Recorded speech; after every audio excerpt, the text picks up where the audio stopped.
I was stationed at Rosecrans Air Force Base in St. Joseph, Missouri, and they have Missouri Western State University there. And I started going to college again.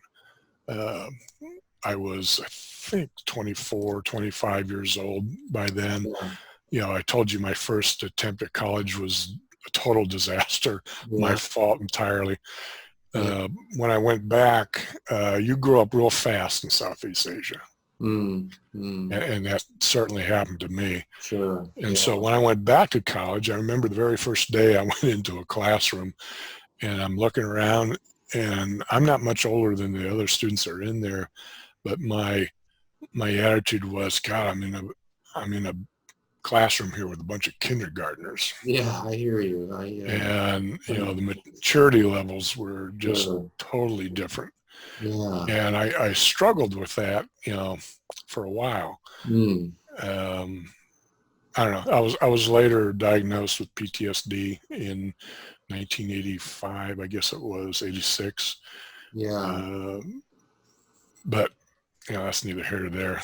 I survived all that stuff. Yeah. Well, and now, so maybe we can segue now that diagnosis of PTSD in 1986, Mhm. was that related primarily or only to the experience in Vietnam or No, also to Jonestown? Jonestown primarily. Okay. So Yeah, let's, a lot of stuff which I can't talk about in Laos. Uh, Very frightening stuff. But Jonestown was a different thing. let's Jonestown. yeah. I'm used to. Anybody in the military will tell you uh, they think they can deal with war and combat and blood and guts and the bunch. Everything associated with that. Yeah. Um, but they can't. I don't know any human that can. In my retrospect. Sure. However, Jonestown was a different case in which I struggled with it personally because I could not understand. I understand war. I did not understand this. I didn't Yeah. understand 913 people and 305, 306 children uh, committing suicide, mass suicide, by following some idiot from a Yeah. pulpit. That just didn't Sure. ring in my head, and Right. it was kind of a subtle thing that happened to me over time. I think I was a little bit shocked uh, during the whole operation in Jonestown, but it was literally a couple years later Mm. when it really started affecting me, I think. How so? Well, every time somebody would ask me about it, I would get really emotional. And I couldn't really identify where that was coming from because I'm not really a real emotional person. Yeah. In Yeah. fact, I've been married 4 times, and one of the criticisms of my 3 ex-wives is that I'm a block of ice. Mm. And that could be Yeah. PTSD or whatever, but um, I have nothing really gets me going. Mm. However, when I talk about Jonestown in the past, I deal with it a lot better now than I did Sure. back in the 80s. Uh, Yeah. Even if I talked with my own mother about it, and she would, my mother was a nurse and a psychiatric nurse actually, Wow. and Yeah. she would help me through this a lot during that time. Well, So, let's go to November 18, 1978. So, um, I believe that's the right date. Is it November 18th? I believe that's the date. right, So right. you served in Vietnam, and then you went to Laos, and Mhm. what elements of war, combat, what that looks like. Yep. You stay in the Air Force, and now in November 1978, you're a staff sergeant. Correct. Um, So, I mean, let's just start at the beginning. Mhm. How do you find out that you're going to South America for some reason? I mean, you know, how does that happen? It was it was the first of our rotations on Operation Volant Oak, Yeah. VOLANT Oak, OAK. There were two operations down there. One was Operation Volant Oak, which was the C-130 operation. Um, and then the other one was called Coronet Cove. And that was a fighter operation co-located with us. At that time, mainly A-7 aircraft, Okay. fighter aircraft, Yeah. which were eventually used in the invasion of Panama. Both Volanoke and Cornet Cove were Yeah. instrumental in our Panama operation, which I was involved in as well. Mhm. Um, Volant Oak had an alert aircraft. So in the Southern Command, which at that time was located in Panama, I Right. believe they moved it out of there to Florida. It might be in Puerto Rico now. I don't know where Southern Command is today, but Yeah. back then it was in Panama. And our alert aircraft or our area of responsibility was Caribbean, Central America, South America, and everywhere in between. And anything that went on down there, be it open operations or embassy resupply or even secret operations, interfaces with some of the government down there, especially counter drug operations in Colombia, we were involved in, either in direct support or in other things. Right. So we had an alert aircraft, so we could launch that alert aircraft within an hour. Now, this aircraft was it in the States or was it in Panama? It was in Panama at Howard Air Force Base. Okay, and that's where you were. You That's were. where I was, right? Mhm. And I had cross-trained out of radar Yeah. when I came back from Southeast Asia. Yeah. And I went to school as a combat loadmaster on a C-130. So Right. I started my flying career when I came back. And so I was a combat loadmaster. I was also an Army parachute rigger and combat airdrop load inspector. Okay. Um, so basically a logistics expert also. So that was my duty down there. I was a staff sergeant, combat loadmaster. So when the tragedy in Jonestown goes down, I believe early afternoon of November Mm-hmm. 18, somewhere midday, November 18. When when did you first get word that something was going down and you were going to Guyana? Was it that evening? Next In morning? it was late in the afternoon in an intelligence briefing. Uh, at that time, the intelligence briefing basically said, we don't know really what's going on down there, but we think a congressman who nobody knew who he was, Yeah. Congressman Ryan, Congressman Ryan. may have been killed. Um, so that's what came into us, and we're launching the alert bird, and the payload is a combat control team and 44 Army Rangers from the 193rd. At least that's what we were told. And you're on that plane. Yeah, Yeah. I was one of the loadmasters, Yeah. and So the problem with that is, these were not everything I read about Jonestown. I read about medics and stuff. These were not medics on that first night. no. These Yeah. were Army Rangers, and the idea was that the congressman had been killed, but we really didn't know that there were 913 dead people. That these this Jim Jones and his cronies were systematically killing people and had run most of these people out into the jungle.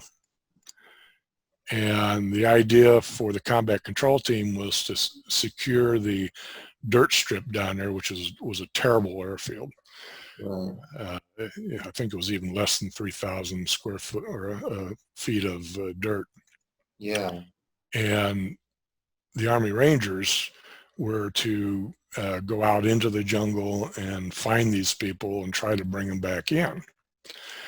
Along with that, I'm sorry, I'm thinking you were in a rescue operation and perhaps a combat operation as well.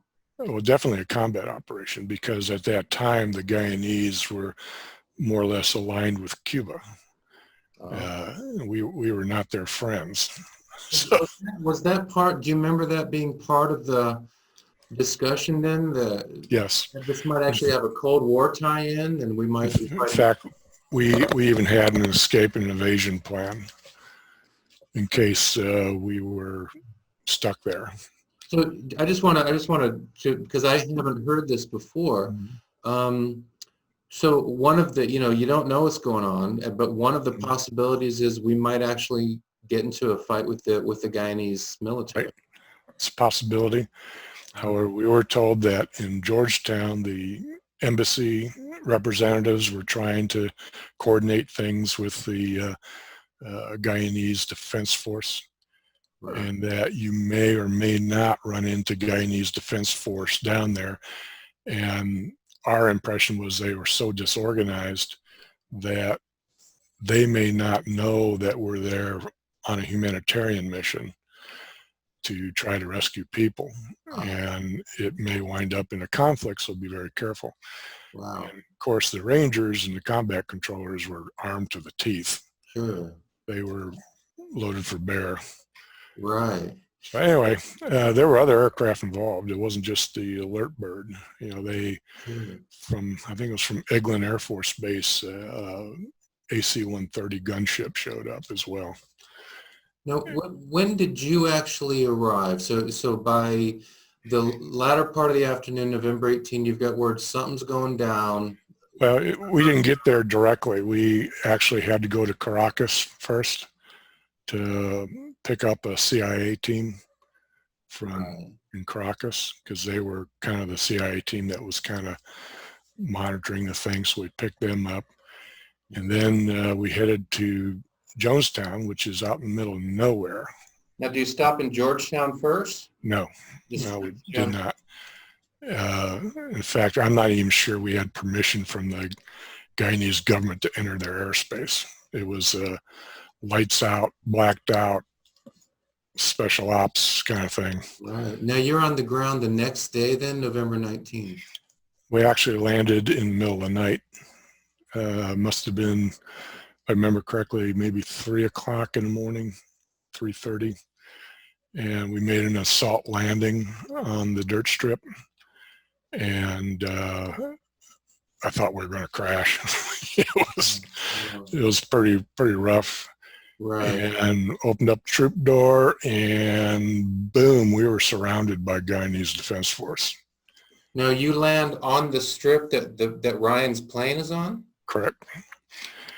And the Rangers couldn't get off because the Defense Force, it wound up as a sort of a standoff for about an hour between particularly the Army Rangers and the Guyanese.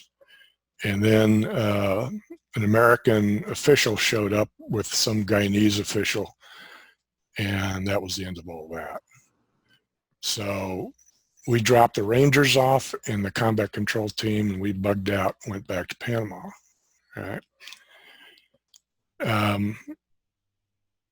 The rest of what I've got comes from my colleagues that I worked with, who were on other missions that went down there. Yeah. And came back. There's also a KC-135 aircraft and 2 A-7s from Cornet Cove, just in case things got hairy. The AC-130 gunship had sensors on it, and the Rangers were going to use the gunship sensors to try to locate these people in the jungle, especially with the thinking that there were people in the jungle. right, with the infrared. But when we had one of our other crews come back a couple hours later, we had other aircraft that went in there eventually, but not into George. We were the only aircraft that went into Jonestown on that first assault landing. Yeah. All the other aircraft went to Georgetown. And the reason for that is that the strip down there was just too dangerous, particularly if it rained. Yeah. It got real slick, and we didn't want to crash any of our C-130s on a short strip down there. So that started the helicopter operation. I was deeply involved in that. In fact, that's where most of my work occurred, was in helicopters. Just so I understand, then you drop the special forces off and go back to Panama. Correct. And then go back to Georgetown. Then it was a big logistics operation after that. That went on for, I don't know, 9, 10, 12 days. Yeah. It was a long time. Let me ask about that, about when you first land. So it's dark at the morning. Were you there long enough to get a sense of what had happened on the airstrip? Did you see the plane that Ryan and the others wanted to get on? We saw the plane, but I didn't see any bodies or anything of the sort. Yeah. So I can only assume that the Guyanese, who obviously were there by then, by the time we got there, had recovered at least Congressman Ryan and the others. And when you took off, how long were you on the ground there on the airstrip? About an hour and a half. In that hour and a half, had you gained a better sense of what was going on, or did you still think potential conflicts, rescue operation? No, we thought that the Rangers were out there looking for people when we left for Panama. How long are you back in Panama? I was there for several weeks after that, and like I said, it turned into a huge, and I mean a huge, logistic operation by the U.S. military. It was probably my first experience at a major push by the military to do something. Yeah. So but you do return to Guyana? One other time, but it was on a mission to drop off body bags and some fuel bladders. We had these pallets of fuel bladders that had aviation fuel on it for the helicopters. I see. So you've mentioned this logistics operation. Just describe, when you say that, you have mental images and your involvement in it. What are the mental images you have?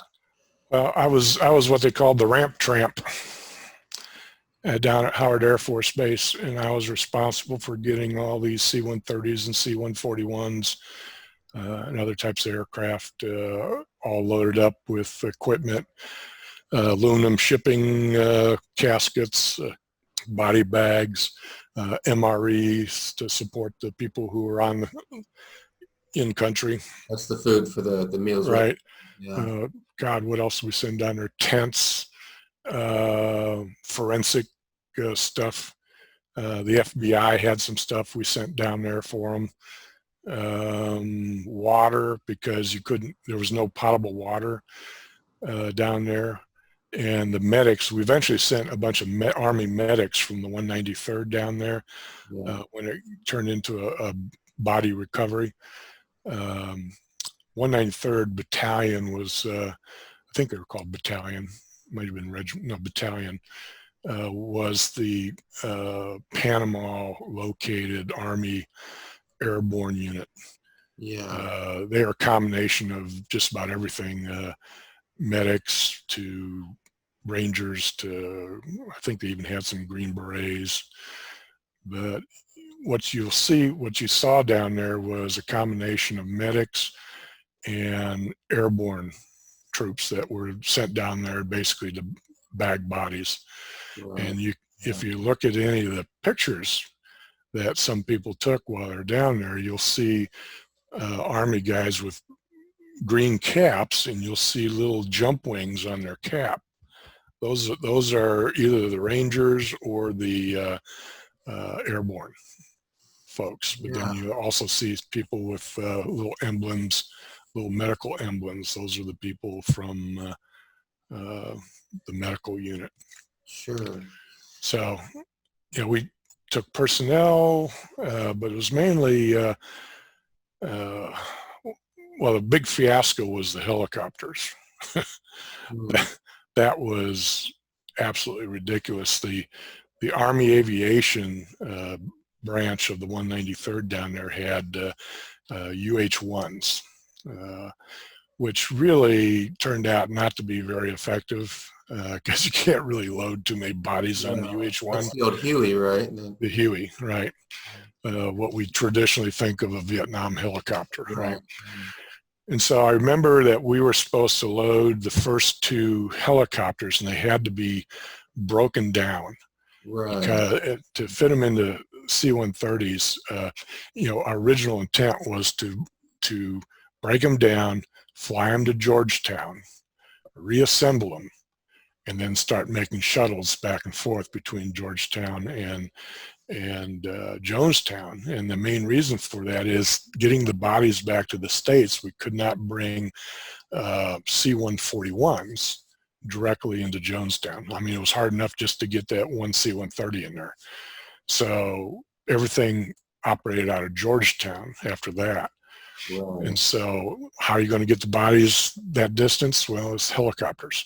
Right. And so in Panama, the Army, trying to load these helicopters on C-130s and C-141s broke the windshields out of the first 2 Hueys. And so it slowed down the operation so much, having to disassemble these aircraft and then reassemble them down there, that whoever the head shed to be decided that's not going to work. And so they brought down Air Force HH-53 Jolly Green Giant aircraft, which are much larger, can carry a lot of caskets. I forget how many we could put in there, but it was a lot. They brought those down from the States. Yeah, from, I believe it was the 39th Air Rescue Wing, 53, 53rd, 54th. Yeah. I can't remember.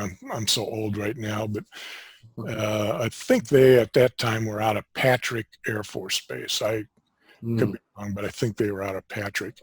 And it was a lot easier and they're air refuelable. And so they flew those down to Georgetown. And they refueled in the air. So right. They were the workhorse. We eventually got some Hueys over to Georgetown, but they weren't really, they were used mainly for logistics, bringing in food and people, and, that kind of stuff, whereas the HH-53 was the workhorse of moving the bodies. I forget how many runs they made, but it was probably 30 or 40 runs back and forth before they got all the 913 some bodies over to Georgetown. From there, the aluminum shipping caskets were put on C-141s and taken up to the mortuary, military mortuary at Dover Air Force Base.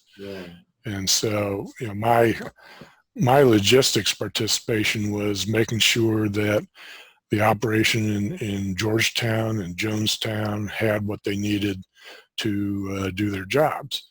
And what they needed primarily was sustainability, food, water, transportation, kind of stuff.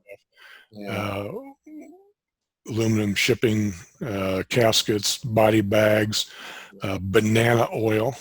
We sent a lot of banana oil down there. What was that for?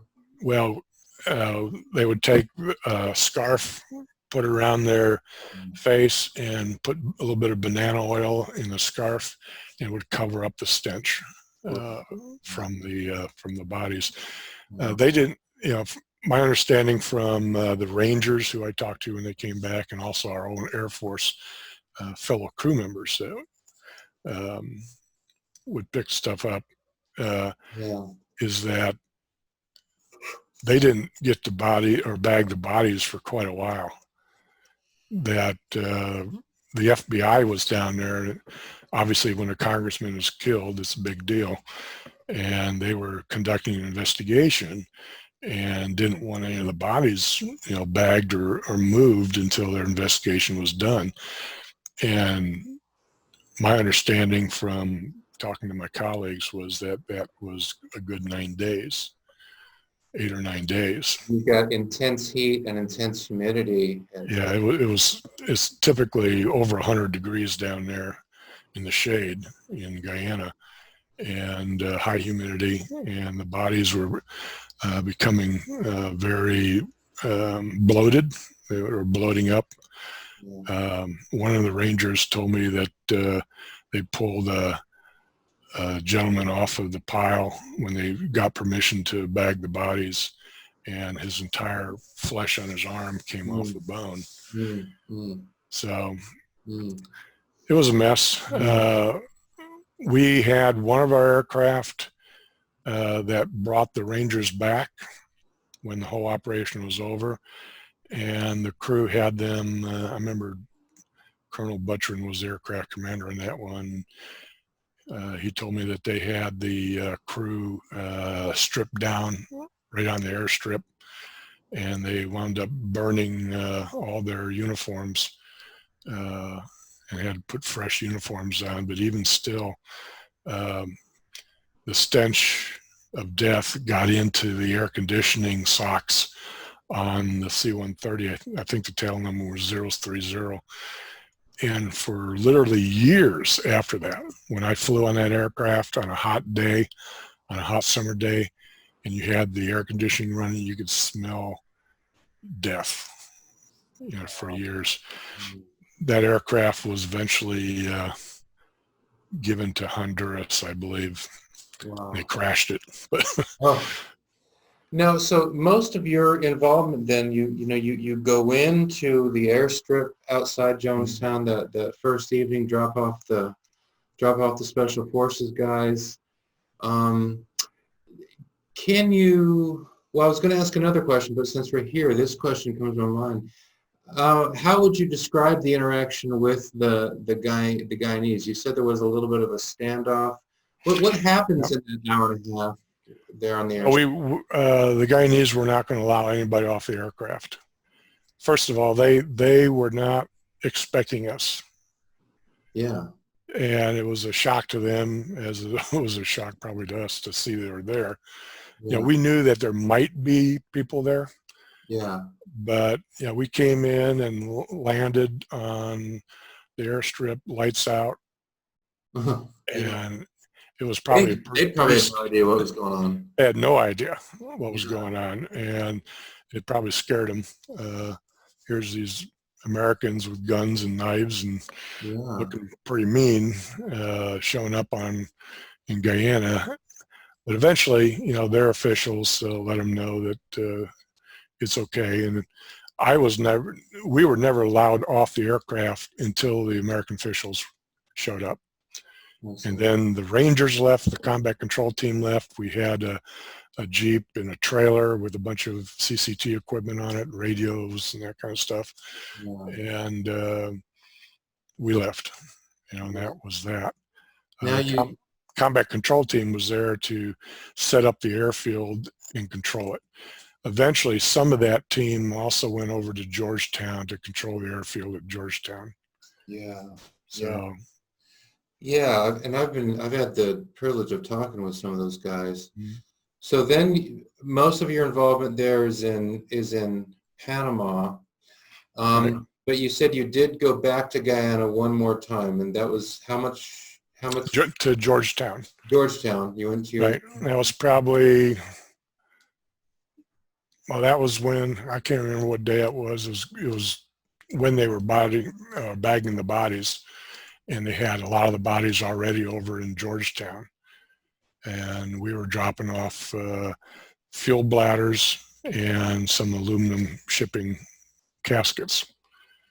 So it was probably 9 or 10 days later. Oh, gosh. And I'm imagining the smell was pretty. Yeah, it was pretty. You could smell it in Georgetown. Even in the aluminum shipping caskets. The reason why they were putting in the caskets is because the body bags are not totally sealed. They leak, especially if you have mushy, fleshy, fluidy bodies in them, and that's where most of the smell is coming from. So you put them in shipping containers to try to tamp down some of that and to make them stackable. When you put it on a 141, the body bags are basically bags, Right. and they're kind of hard to deal with. Yeah. When you put them in the aluminum shipping containers, you can stack them, rack them and stack them, as you say. How this trip to Georgetown, how long were you on the ground? Combat offload of the pallets, because they didn't really have any MHE equipment there. Okay. And then we were gone. We probably weren't on there more than 30 minutes. I see. You've got these special forces guys who come back. They have to burn their uniforms. Mm-hmm. You're very much involved in this massive logistics operation. By this time, you're well aware of what the People's Temple is and Jim Jones and all that stuff. No, actually, we were not. You weren't? Oh. No. Really? We knew that, well, we knew who Jim Jones was from the intelligence brief, because we got daily intelligence briefings. Yeah. And we very quickly found out that there's really very few people alive. One of our crews actually took some of the survivors from Georgetown, I guess it was, up to, I think they took them to Roosevelt Roads in Puerto Rico. I'm not sure, but back to the States. But we really didn't know deeply who Jim Jones was in his background. Right. Okay. We knew he was some kind of crazy preacher that had taken a bunch of people from California basically to this god-awful place. And it wasn't until later that we got information about his interaction with the Cubans and the Russians and the other more political kind of things. We were really kind of ignorant, and that's really a product of the compartmentalization of intelligence.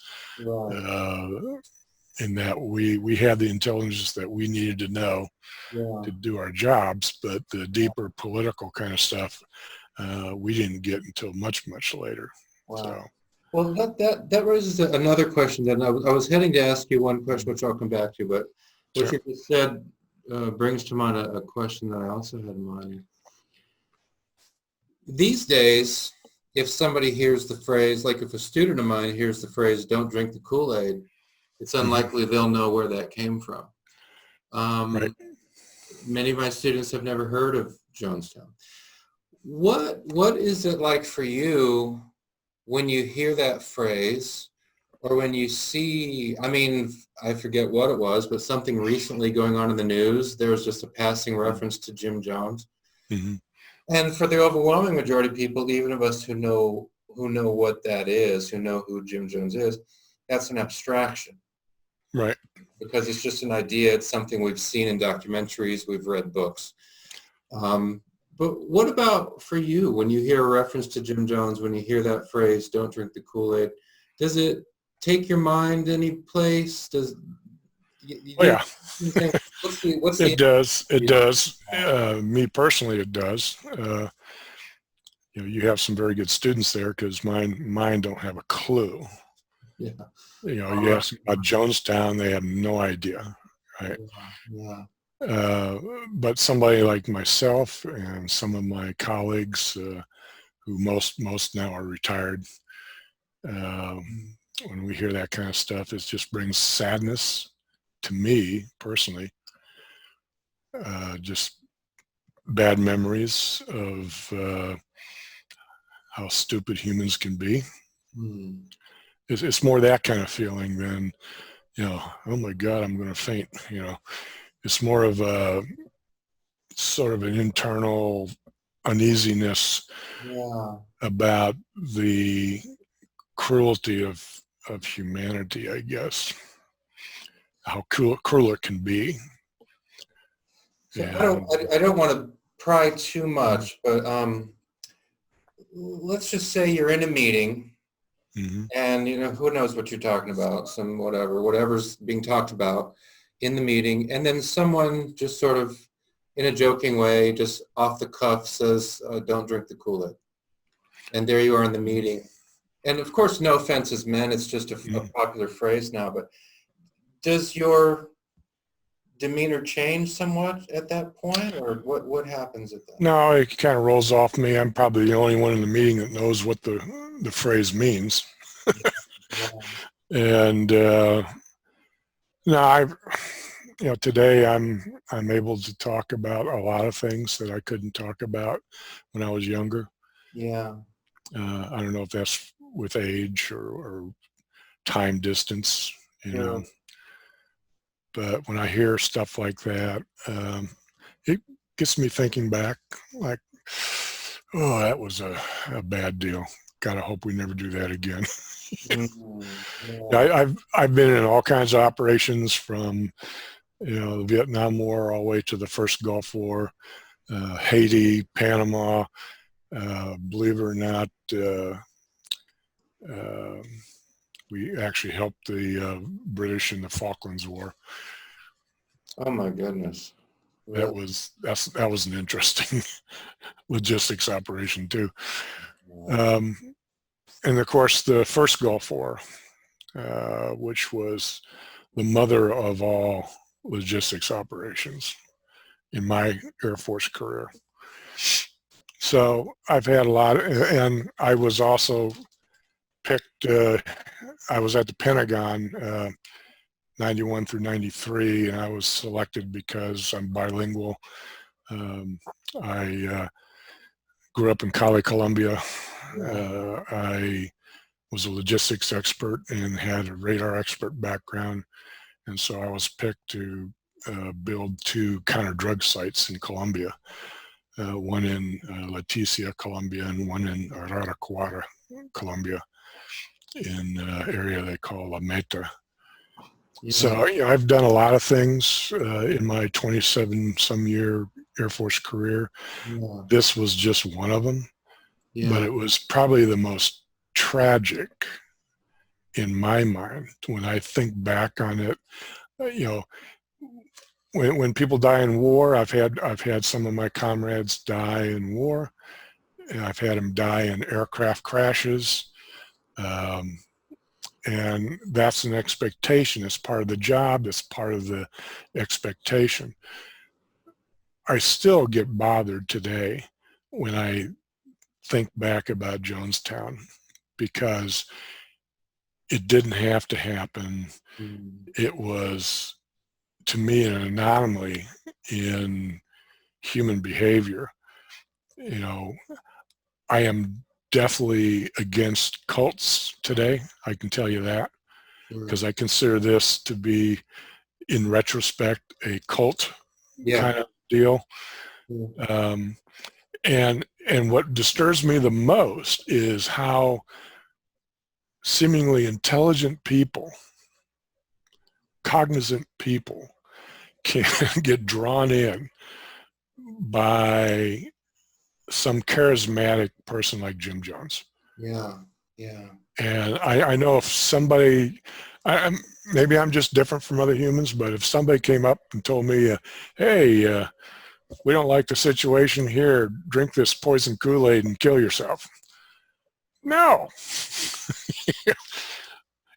My rational brain's going to say, hell no, you're going to have to shoot me first.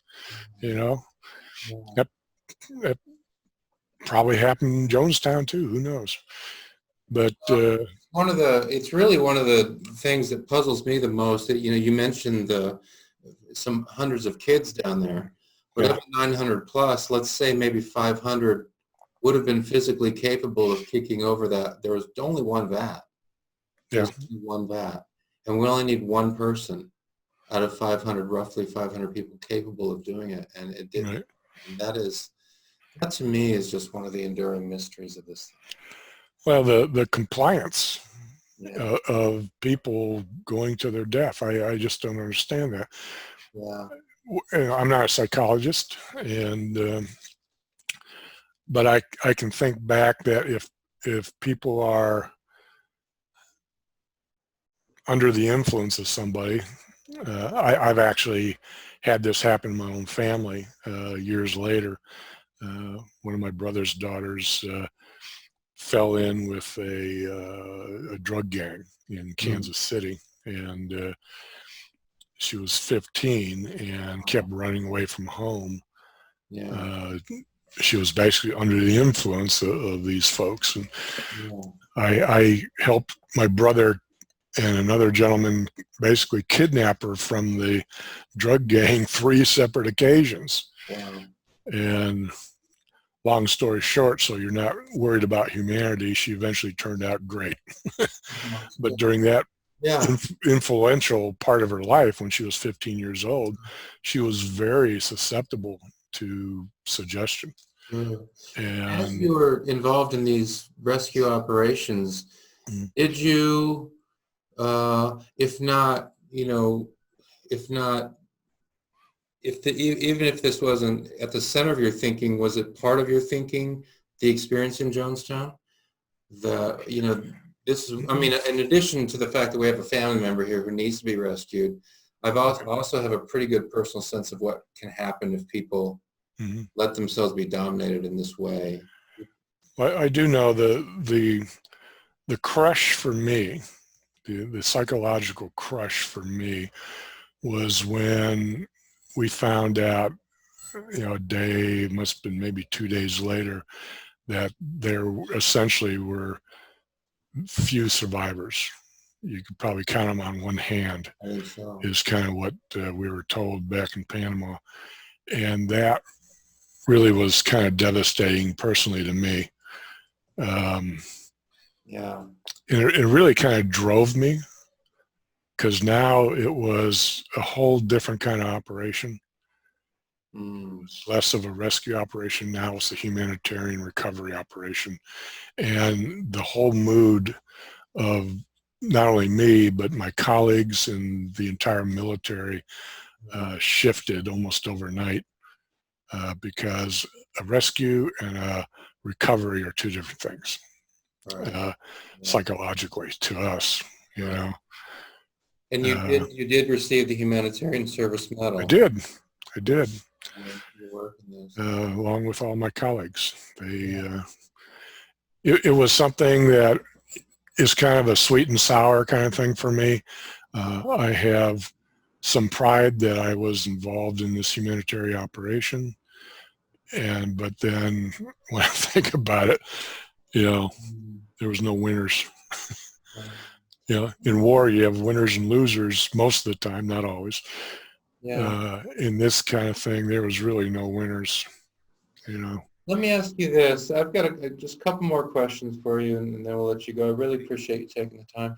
I pitched this question to combat veterans, and you've experienced combat. I mean, your experiences are incredible. You've mentioned the Falklands, the Gulf War, Haiti, Panama, Vietnam, Laos, and now we're talking about Jonestown.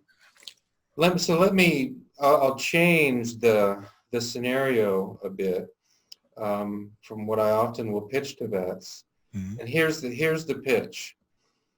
I have a potion that I can give to you, and if you drink this potion, you keep every memory you have of your military service. You keep the Vietnam memories, the Laos memories, the Gulf War memories, etc., with the one exception of Jonestown. All of those memories go. And you can get rid of all those memories if you drink the potion. Would you drink the potion? No, I would not. So this is an interesting thing, because with one exception, that's the answer I get every time. To the extent it's possible to explain it, explain that. Well, after after 27 years in the military and being involved in all kinds of intrigue and operations and stuff, you kind of harden your brain to many things, and you become very comfortable and very confident in yourself. And we also are very good at analyzing situations very quickly. And so I would think, okay, why does this guy want me to drink this potion? Oh, and okay, what's his agenda, and what's the end game? We always think about the end game. Okay, I have that. And so we're kind of skeptical about things that come out of the blue, and we have to analyze it and assess it before we act. Now, we can do that very quickly. Sure. And that ability that I honed over 27 years actually came in very handy in my later corporate life, and very handy into my life in academia. In fact, my colleagues go, the sky is falling, the sky is falling. I go, no, it's not. Relax. There's a solution to everything, right? And Jonestown certainly helped with that, but it was many, many other things that I experienced in my military career that really brought that ability to assess something and quickly develop a solution to it. The problem with Jonestown was it's kind of hard to envision a solution to that kind of tragedy. We can clean up the mess, all right, and we did very effectively. I don't think any other entity on the planet could have cleaned up Jonestown other than the U.S. military. That's my assessment. We were the only entity that had the logistics capability, the trained personnel, the equipment in order to conduct an operation like that. So it very definitely was a military operation. But we're not into drinking potions. I hear you. I think I have two more questions. This is a question that I was going to ask a little bit earlier. And it's referring back to, these special forces guys who show up. They've got the stench of death in their uniforms, burn the uniforms. Obviously, you're talking to these guys. You're interacting with these guys. These special forces guys, these are tough guys. You're a tough guy. Looking back, what was your sense of the effect that whole thing had on these special forces guys? I talked to a couple of them, and I have no idea who they are, where they're at today. It was probably near the end of our Volent Oak, and when these guys came back, and it seemed from their responses that it was awful. Particularly the stench. They had essentially the same kind of attitude that I had developed, in that, why did this happen? Why do these people commit suicide? You see that even in if a family member or a friend commits suicide, you always ask yourself, but he was so stable. Why did he commit suicide? I've had some of my military friends commit suicide over the years, and I always go back to my brain going, why didn't I pick up the cues? Well, it's the same kind of thinking with particularly the Rangers, who did a lot of the body bagging, and the medics, was that they didn't quite understand A, why this happened, B, they were shocked by the extent of the tragedy. 913 some people is a lot of people. And a lot of kids. And probably the only other tragedy that I can think of in my lifetime was probably 9/11, where you have that type of quantities of people. But what I noted personally from talking to these people is that they were most shocked by the children. Yeah.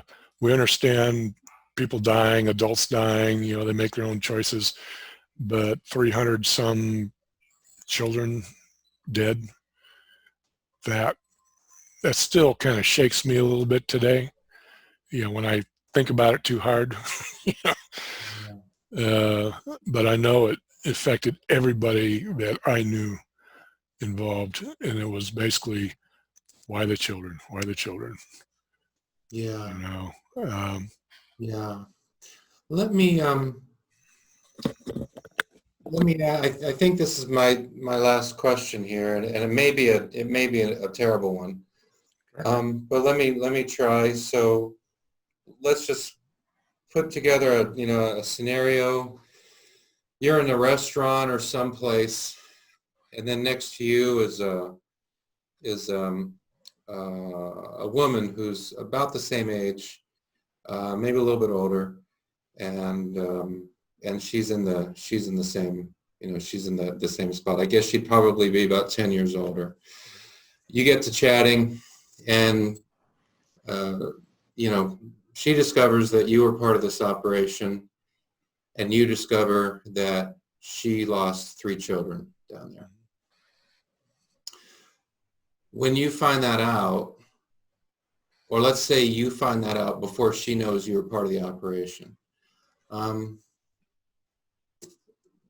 what do you suppose you would say to her? Well, that's a good question.